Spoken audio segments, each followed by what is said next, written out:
मेरा जॉब है, मेरा रोल ये है कि जो इंडस्ट्री है वो फूड इंडस्ट्री हो या फार्मा और ड्रग इंडस्ट्री हो, I have to regulate as per the law. एक अधिकारी की पहचान सिर्फ उसके पद से नहीं बल्कि उस पद पर रहते हुए लिए गए फैसलों से बनती है। तुकाराम मुंडे का नाम महाराष्ट्र में ऐसी ही सख्त और बेबाक प्रशासनिक कार्रवाई के लिए जाना जाता है। अब महाराष्ट्र एफडीए के कमिश्नर के तौर पर उन्होंने फूड सेफ्टी के खिलाफ ऐसी कार्रवाई शुरू कर दी है जिसने बड़े होटल्स, रेस्टोरेंट्स और नामी संस्थानों तक को जांच के दायरे में ला दिया है। कुछ ही महीनों के भीतर हजारों ठिकानों की जांच, करोड़ों रुपए का असुरक्षित खाना जब्त और कई लाइसेंस सस्पेंड किए गए हैं। सोशल मीडिया पर भी फोटोज ट्रेंड कर रही हैं, जहां दावा किया जा रहा है कि होटल्स ने लाइसेंस सस्पेंड होने के डर से खाने में कलर मिलाना बंद कर दिया है। तो ये मुंडे इफेक्ट क्या है और तुकाराम मुंडे के आने के बाद सिस्टम में ऐसा क्या बदल गया कि बदलाव अब जमीन पर भी दिखाई देने लगा है? यही इस वीडियो में समझने की कोशिश करेंगे। नमस्कार, मेरा नाम वरुण है और आप देख रहे हैं जिस्ट। महाराष्ट्र एफडीए के कमिश्नर का पद संभालने के बाद तुकाराम मुंडे ने जिस तरह की कार्रवाई शुरू की, उससे कुछ ही महीनों के भीतर पूरे राज्य का फूड सेफ्टी सिस्टम चर्चा का विषय बन गया। मुंबई के मशहूर नूर मोहम्मदी होटल से लेकर दशकों पुराने शालीमार रेस्टोरेंट और मरीन लाइंस के Rustam and company ice cream parlour तक कई फेमस जगहों पर कार्रवाई हुई। यहाँ तक कि cricket Club of India, Willingdon sports club और जुहू जिमखाने जैसे एलीट क्लब्स भी जांच के दायरे में आ गए।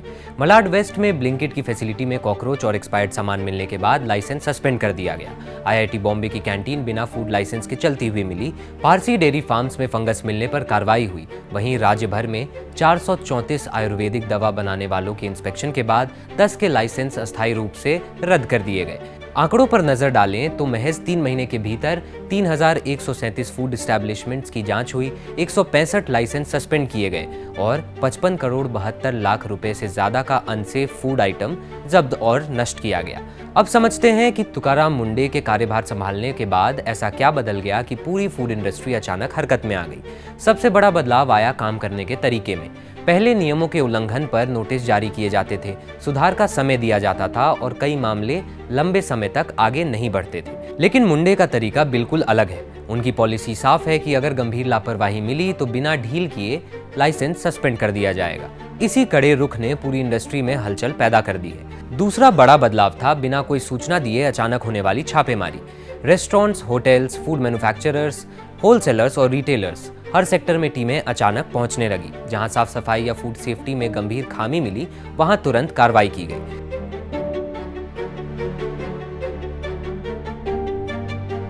25 मई से 31 जुलाई के बीच के आंकड़े भी इसी बदलाव की तस्वीर दिखाते हैं। इस दौरान 3137 फूड एस्टैब्लिशमेंट्स का इंस्पेक्शन हुआ।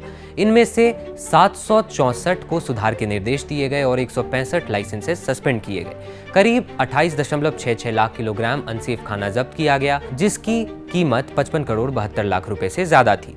सिर्फ होटल और रेस्टोरेंट सेक्टर में 890 यूनिट्स की जांच हुई, 329 को नोटिस दिए गए और 116 लाइसेंसेस सस्पेंड किए गए। डेयरी सेक्टर में 487 निरीक्षण हुए, 218 नोटिस जारी किए गए, 33 लाइसेंस सस्पेंड हुए और 11 मामलों में सीधे एफआईआर दर्ज कर दी गई। इस कार्रवाई की जद में सिर्फ छोटे कारोबारी नहीं आए। नूर मोहम्मदी, शालीमार, के Rustom, Cricket Club of India, Willingdon और जुहू जिमखाने जैसे पुराने और पॉपुलर एस्टैब्लिशमेंट्स पर भी कार्रवाई हुई। संदेश साफ था कि फूड सेफ्टी के मामले में नाम या पॉपुलैरिटी के आधार पर कोई छूट नहीं मिलेगी। इसका असर बाजार में दिखने लगा। कई संस्थानों ने खुद को तैयार रखने के लिए मॉक ऑडिट शुरू किए, किचन की हाइजीन सुधारने लगे और फसाई सर्टिफिकेट को दुकानों के बाहर लगाने लगे। हालांकि कुछ छोटे कारोबारियों ने ये चिंता भी जताई कि इतने कड़े स्टैंडर्ड्स का खर्च उठाना उनके लिए मुश्किल है। वहीं मुंडे का रुख साफ है कि खाने की क्वालिटी और हाइजीन के साथ किसी तरह का समझौता नहीं किया जा सकता। क्विक कॉमर्स सेक्टर में पहला बड़ा मामला 7 अगस्त को मुंबई के मलाड वेस्ट के ब्लिंकिट डार्क स्टोर से सामने आया। एफडीए की टीम को वहां फलों और सब्जियों के स्टॉक पर कॉकरोच रेंगते हुए मिले। फूड प्रोडक्ट्स सीधे गंदे फर्श पर पड़े हुए थे और रैक्स में जंग लग चुका था। एक्सपायर्ड और डैमेज पैकेट्स भी वहीं पड़े हुए थे। कर्मचारियों के मेडिकल रिकॉर्ड्स नहीं मिले और पेस्ट कंट्रोल की भी पर्याप्त व्यवस्था नहीं थी। इसके बाद एफडीए ने ब्लिंक कॉमर्स प्राइवेट लिमिटेड का लाइसेंस निलंबित कर दिया। ये मामला इसीलिए भी अहम है क्योंकि 10 मिनट में सामान पहुंचाने वाले इन डार्क स्टोर्स को आम कस्टमर कभी देख नहीं पाता। शहरों में ऐसे हजारों स्टोर्स हैं, लेकिन उनकी हाइजीन और फूड सेफ्टी की जांच कितनी होती है, ये बड़ा सवाल है।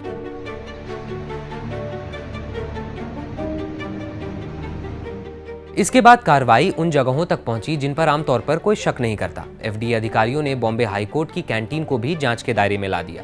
आईआईटी बॉम्बे की कैंटीन बिना वैध फूड लाइसेंस के चलती हुई मिली। मुंबई के फेमस पारसी डेयरी फार्म में भी फंगल ग्रोथ और फर्श पर रखे कच्चे माल जैसी प्रॉब्लम्स मिली, जिसके बाद उनका लाइसेंस भी रद्द कर दिया गया। 12 अगस्त को यह अभियान आयुर्वेदिक दवा उद्योग तक पहुंच गया। राज्य भर में 434 लाइसेंस्ड आयुर्वेदिक मैन्युफैक्चरिंग यूनिट्स का इंस्पेक्शन हुआ। इनमें 135 को शो कॉज नोटिस दिए गए और 10 के लाइसेंस स्थायी रूप से रद्द कर दिए गए। कई यूनिट्स में टेक्निकल स्टाफ, क्वालिटी कंट्रोल और टेस्टिंग की पर्याप्त व्यवस्था नहीं थी। यानी तुकाराम मुंडे की अगुवाई में शुरू किया गया क्रैकडाउन अब सिर्फ रेस्टोरेंट्स और होटल्स तक सीमित नहीं रहा।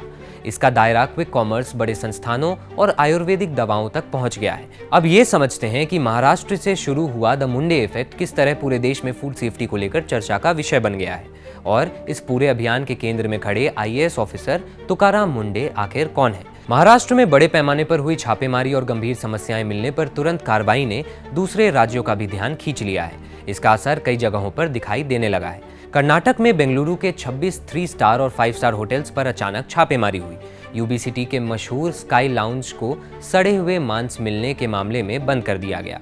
फूड सेफ्टी डिपार्टमेंट की 30 टीमों ने एक साथ कार्रवाई की और सप्लायर समेत कुल 132 किलो खराब आइटम्स जब्त किए। गुजरात में भी एनालॉग यानी नकली पनीर, चीज और बटर की बिक्री पर रोक लगा दी गई है। तेलंगाना में एच फास्ट मॉडल के तहत छापेमारी और एफआईआर हुई। मिलावटी सामान को जब्त कर लिया गया। हालांकि एक चुनौती ये भी बनी हुई है कि कई मामलों में मुकदमे लंबे खिंचते हैं और सजा का दर कम रहता है। वहीं तमिलनाडु में फूड प्रोडक्ट्स की टेस्टिंग और मामलों में सजा दिलाने को लेकर व्यवस्था बेहतर देखने को मिलती है। इन एग्जाम्पल से एक बड़ी तस्वीर सामने आती है।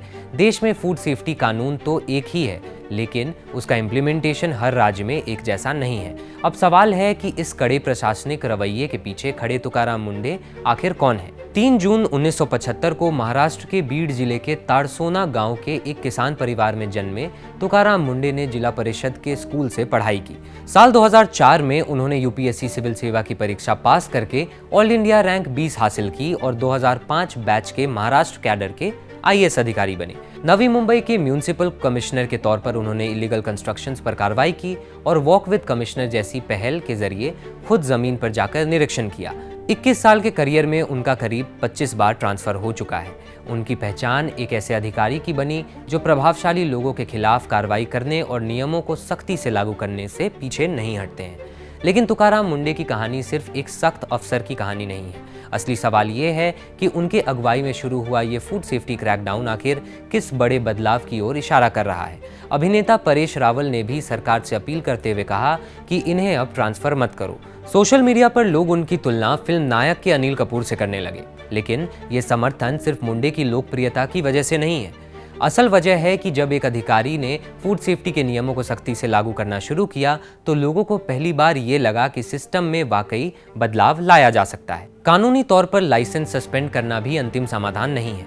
165 सस्पेंडेड लाइसेंसेज में से 103 मामलों में कारोबारियों ने अपील की है और कुछ मामलों में इंटरिम रिलीफ मिल भी गई है।